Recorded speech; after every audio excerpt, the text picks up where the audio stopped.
ಇವತ್ತು ಬಿಜೆಪಿ ರಾಜ್ಯ ನಾಯಕರ ಜೊತೆ ಹೈಕಮಾಂಡ್ ಸಭೆ ಇತ್ತು. ಈ ಸಭೆ ಬಹಳಷ್ಟು ಮಹತ್ವವನ್ನ ಪಡ್ಕೊಂಡಿದೆ, ಕುತೂಹಲಕ್ಕೂ ಕೂಡ ಕಾರಣ ಆಗಿದೆ. ಯಾಕಂದ್ರೆ ಈ ಸಭೆ ನಡೀತಾ ಇರೋದು ಟಿಕೆಟ್ ವಿಚಾರವಾಗಿ. ಹಾಗಾದ್ರೆ ಯಾರಿಗೆ ಸಿಗತ್ತೆ ಟಿಕೆಟ್, ಯಾರಿಗೆ ಲಕ್ ಕೈ ಕೊಡುತ್ತೆ? ಏಷ್ಯಾನೆಟ್ ಸುವರ್ಣ ನ್ಯೂಸ್ ನಲ್ಲಿ ಬಿಜೆಪಿ ಪಟ್ಟಿಯ ಎಕ್ಸ್ಕ್ಲೂಸಿವ್ ಆದಂತಹ ಮಾಹಿತಿ. ಈಗಾಗಲೇ ಬಿಜೆಪಿ ಮೊದಲ ಪಟ್ಟಿಯನ್ನ ರಿಲೀಸ್ ಮಾಡಿದೆ, 195 ಅಭ್ಯರ್ಥಿಗಳನ್ನ ಫೈನಲ್ ಮಾಡಿ. ಆದ್ರೆ ಎರಡನೇ ಸುತ್ತಿನ ಪಟ್ಟಿಗೋಸ್ಕರ ಈಗ ಹೈ ವೋಲ್ಟೇಜ್ ಸಭೆ ನಡೆದಿದೆ. ಈ ಎರಡನೇ ಪಟ್ಟಿಯಲ್ಲಿ ರಾಜ್ಯದ ಹಲವು ಕ್ಷೇತ್ರಗಳಿಗೆ ಟಿಕೆಟ್ ಅನೌನ್ಸ್ ಆಗತ್ತೆ ಅನ್ನುವಂತಹ ನಿರೀಕ್ಷೆ ಕೂಡ ಇದೆ. ಆ ನಿಟ್ಟಿನಲ್ಲಿ ರಾಜ್ಯ ನಾಯಕರು ದೆಹಲಿಯಲ್ಲಿದ್ದಾರೆ. ಯಾರಿಗೆ ಟಿಕೆಟ್ ಫೈನಲ್ ಆಗತ್ತೆ ಅನ್ನೋದು ಕ್ಷಣ ಕ್ಷಣಕ್ಕೂ ಕೂಡ ಕುತೂಹಲಕ್ಕೆ ಕಾರಣವಾಗಿದೆ. ದೆಹಲಿ ತಲುಪಿದೆ ಈಗಾಗಲೇ ಬಿಜೆಪಿ ರಾಜ್ಯ ಕೋರ್ ಕಮಿಟಿ ಕೊಟ್ಟಂತಹ ಪಟ್ಟಿ. ಹಾಗಿದ್ರೆ ಯಾರಿಗೆ ಅವಕಾಶ? ಸ್ಕ್ರೀನ್ ಮೇಲೆ ನಾವು ಕೆಲವು ಹೆಸರುಗಳನ್ನ ನೋಡ್ತಾ ಇದೀವಿ. ಒಂದೊಂದು ಕ್ಷೇತ್ರಕ್ಕೆ 2, 3, 4 ಹೆಸರೆಲ್ಲ ಫೈನಲ್ ಆಗಿದೆ.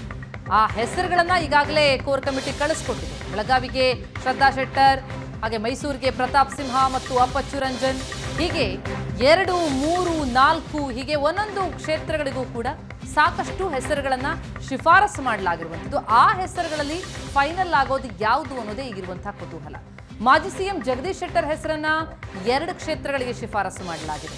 ಹಾವೇರಿಗೆ ಒಂದು ಕಡೆ ಬಸವರಾಜ ಬೊಮ್ಮಾಯಿ ಅವರ ಹೆಸರನ್ನು ಹೇಳಲಾಗಿದೆ, ಜೊತೆಗೆ ಜಗದೀಶ್ ಶೆಟ್ಟರ್ ಹೆಸರು ಕೂಡ.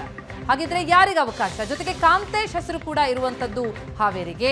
ಹಾವೇರಿ ಮತ್ತು ಧಾರವಾಡ 2 ಕ್ಷೇತ್ರಗಳಿಗೆ ಜಗದೀಶ್ ಶೆಟ್ಟರ್ ಹೆಸರನ್ನ ಶಿಫಾರಸು ಮಾಡಲಾಗಿದ್ರೆ, ಇನ್ನು ಬೆಳಗಾವಿಗೆ ಶೆಟ್ಟರ್ ಸೊಸೆ ಶ್ರದ್ಧಾ ಶೆಟ್ಟರ್ ಹೆಸರನ್ನ ಶಿಫಾರಸು ಮಾಡಲಾಗಿರುವುದು. ಇದು ಬಿಜೆಪಿ ಸಂಭಾವ್ಯರ ಪಟ್ಟಿ. ಇದು ಕೆಲವೊಂದು ಕ್ಷೇತ್ರಗಳಿಗೆ 2, 3, 4 ಹೆಸರುಗಳನ್ನ ಈಗಾಗಲೇ ಸೇರಿಸಿ ಅದನ್ನ ಹೈಕಮಾಂಡ್ಗೆ ಕಳಿಸ್ಕೊಡ್ಲಾಗಿದೆ. ಮೈಸೂರಿನಿಂದ ಅಪ್ಪಚ್ಚು ರಂಜನ್, ಅದರ ಜೊತೆಗೆ ಹಾಲಿ ಸಂಸದರಾದಂತಹ ಪ್ರತಾಪ್ ಸಿಂಹ ಅವರ ಹೆಸರು ಕೂಡ ಇದೆ.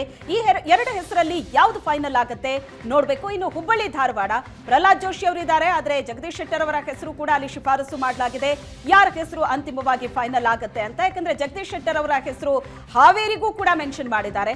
ಇನ್ನು ದಾವಣಗೆರೆ ನೋಡಿದ್ರೆ GM ಸಿದ್ದೇಶ್ವರ್, ಉಡುಪಿ ಚಿಕ್ಕಮಗಳೂರಿನಿಂದ ಒಂದೇ ಹೆಸರಿದೆ, ಅದು ಶೋಭಾ ಕರಂದ್ಲಾಜೆ. ಶೋಭಾ ಕರಂದ್ಲಾಜೆಗೆ ಟಿಕೆಟ್ ಕೊಡಬಾರದು ಅಂತ ಒಂದ್ ಕಡೆ ವಾದ ಆದ್ರೆ, ಮತ್ತೊಂದು ಕಡೆ ಅವರಿಗೆ ಟಿಕೆಟ್ ಕೊಡಬೇಕು ಅನ್ನೋ ಒತ್ತಡ ಕೂಡ ಇದೆ. ಅನಂತಕುಮಾರ್ ಹೆಗಡೆ ಉತ್ತರ ಕನ್ನಡದಿಂದ, ಹರಿಪ್ರಕಾಶ್ ಕೋಡೆಮನೆ ಹೆಸರು ಕೂಡ ಇದೆ ಉತ್ತರ ಕನ್ನಡ ಲೋಕಸಭಾ ಕ್ಷೇತ್ರದಿಂದ.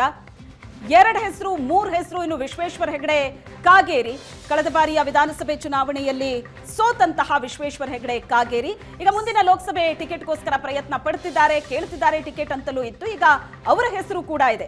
ಅನಂತಕುಮಾರ್ ಹೆಗಡೆ, ವಿಶ್ವೇಶ್ವರ ಹೆಗಡೆ ಕಾಗೇರಿ, ಇನ್ನೂ ಒಬ್ರು ಅಭ್ಯರ್ಥಿ ಇದ್ದಾರೆ. ಈ ಮೂವರಲ್ಲಿ ಯಾರ ಹೆಸರು ಫೈನಲ್ ಆಗುತ್ತೆ ಕಾದು ನೋಡ್ಬೇಕು.